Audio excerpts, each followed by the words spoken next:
Friends, welcome to Jothi blooms.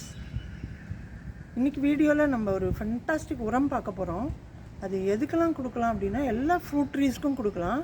நீங்கள் crafted varieties கொய்யா, சப்போட்டா, அந்த மாதிரி பழச்செடிகள் நீங்கள் வீட்டில் வச்சுருக்கீங்க அப்படின்னா டெரஸ் கார்டனில் இந்த உரம் கொடுத்தீங்கன்னா போதும், உங்களுக்கு ஒரு பூ கூட கொட்டாமல் எல்லாமே பிஞ்சு பிடிக்கும், நிறைய காய்களும் பிடிக்கும். ஏற்கனவே அந்த உரம் கொடுத்து நான் வளர்த்து வச்சுருக்கிற ஒரு கொய்யா செடி உங்களுக்கு இப்போ காட்டுறேன். இங்கே பாருங்கள், இந்த கொய்யா செடி நான் நர்சரியில் தான் வாங்கி வச்சேன். போன தடவை ஒரு அறுவடை எடுத்தது உங்கள் கூட ஷேர் பண்ணியிருந்தேன். இதுக்கு கொடுத்த உரத்தை பற்றியும் சொல்லியிருந்தேன்.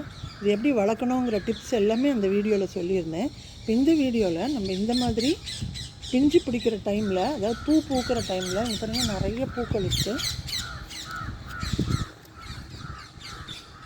இந்த பூக்களெல்லாம் நிறைய பேர் கம்ப்ளைண்ட் பண்ணுறாங்க, கொட்டி போய்டுறது, பூவே வரதில்லை, செடி தான் வளர்கிறது, பூ பூத்தாலும் காயாக மாறுறதில்ல, எல்லாமே கொட்டி போகிறது அப்படின்னு சொல்கிறாங்க. ஸோ அதுக்கான டிப்ஸ் தான் இந்த வீடியோவில் பார்க்க போகிறோம். நிறைய மொட்டு இருக்குது. இதில் முக்கியமாக நம்ம கவனிக்க வேண்டிய டிப்ஸ் எல்லாமே சொல்கிறேன்.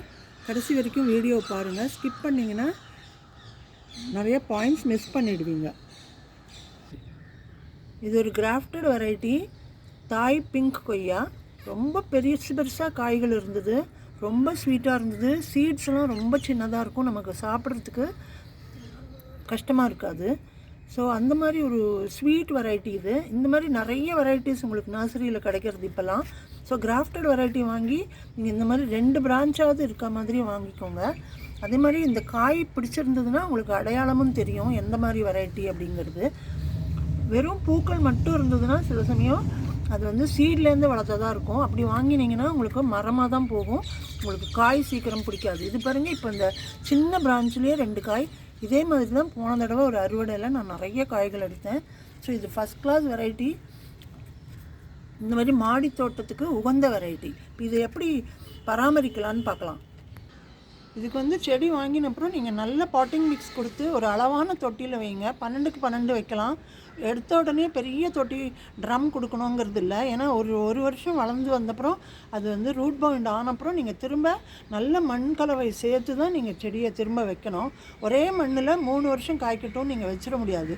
அதனால தான் சொல்கிறேன், ஒரே பெரிய ட்ரம்மாக வைக்கணுங்கிறது இல்லை. ஒரு 12க்கு 12 இன்ச் பாட்டில் வச்சுட்டு அதுக்கப்புறம் நீங்கள் ரீபாட் பண்ணிக்கலாம் அடுத்த வருஷம். ஸோ அது வரைக்கும் இது நல்லா காய்க்கும். இதில் அடுத்த பாயிண்ட் என்னென்னா, இதில் ப்ரூனிங் ரொம்ப முக்கியம். ப்ரூனிங் எதுக்கு பண்ணுறோன்னா, ஒரு ஷேப் கொடுக்கறதுக்கு மட்டும் இல்லை.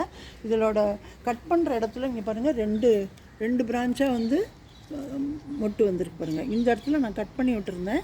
இதில் நிறைய கிளைகள் நிறைய மொட்டுகளும் பிஞ்சுகளும் கிடைக்கிறதுக்கு தான் ப்ரூன் பண்ணுறோம். அடுத்தது எல்லா பிரான்ச்சஸ்லேயும் இலைகள்லேயும் வெளிச்சமும் காற்றும் படணும். அப்போ தான் நல்ல எல்லா பிஞ்சுகளும் பிடிக்கும் பாருங்கள். காற்றும் வெளிச்சமும் எல்லா இலைகள்லேயும் பண்ணணுங்கிறதுக்காகவும் ப்ரூன் பண்ணுறோம். ஸோ கவாத்து பண்ணுறது, ப்ரூனிங் அப்படிங்கிறது ரொம்ப முக்கியம். ரொம்ப அடியோடு வெட்டிடாமல் அங்கங்கே பிரான்ச்சஸ் தேவையில்லாததெல்லாம் வெட்டி எடுத்துட்டா தான் உங்களுக்கு அடுத்த க்ரோத் ரொம்ப நல்லா வரும்.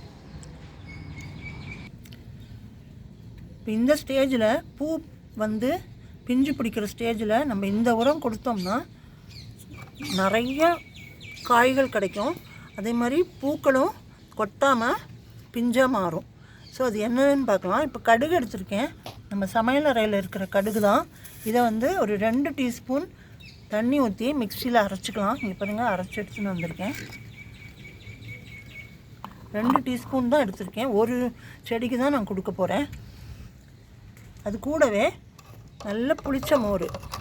இது ஒரு 3 days வெளியிலேயே வச்சு தயிரை புளிக்க வச்சு நல்லா அடித்து கொண்டு வந்திருக்கேன். ஸோ இந்த மாதிரி புளிச்ச மோர் 1 லிட்டர் இருக்கிற மாதிரி எடுத்துக்கோங்க. 2 டீஸ்பூன் கடுகு அரைச்சதையும் இதில் கலந்துக்கலாம்.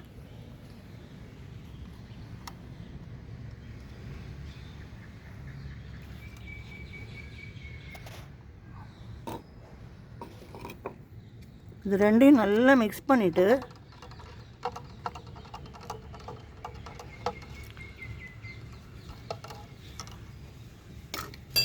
இதில் டைல்யூட் பண்ணிக்கலாம்.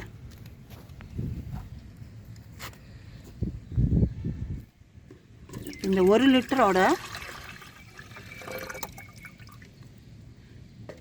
இன்னும் 1 லிட்டர் தண்ணி கலந்துக்கலாம்.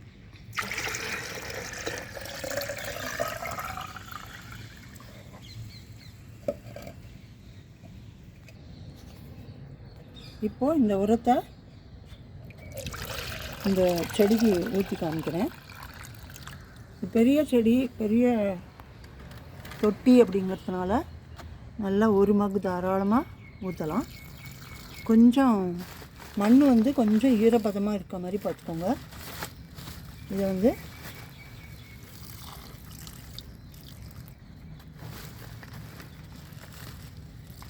நான் இதை ரீபாட் பண்ணணும். இந்த அறுவடை முடிச்சப்புறம் பண்ணிக்கலாம் அப்படின்னு வச்சுருக்கேன். ஏன்னா இப்போ எடுத்தால் டிஸ்டர்ப் ஆகிடும், செடி ஸ்ட்ரெஸ் ஆகிடும்.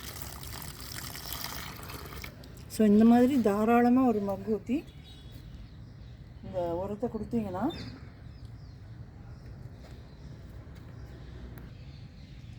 இந்த மாதிரி நிறைய பிஞ்சுகள் பிடிக்கும், உங்களுக்கு நிறைய காய்கள் பழங்கள் கிடைக்கும். இதுக்கு என்ன பூச்சி தொல்லை என்னவாக இருக்கும் அப்படிங்கிறது அடுத்த வீடியோவில் போடுறேன். எல்லோரும் சப்ஸ்கிரைப் பண்ணுங்கள் ஃப்ரெண்ட்ஸ். தேங்க்ஸ் ஃபார் வாட்சிங்.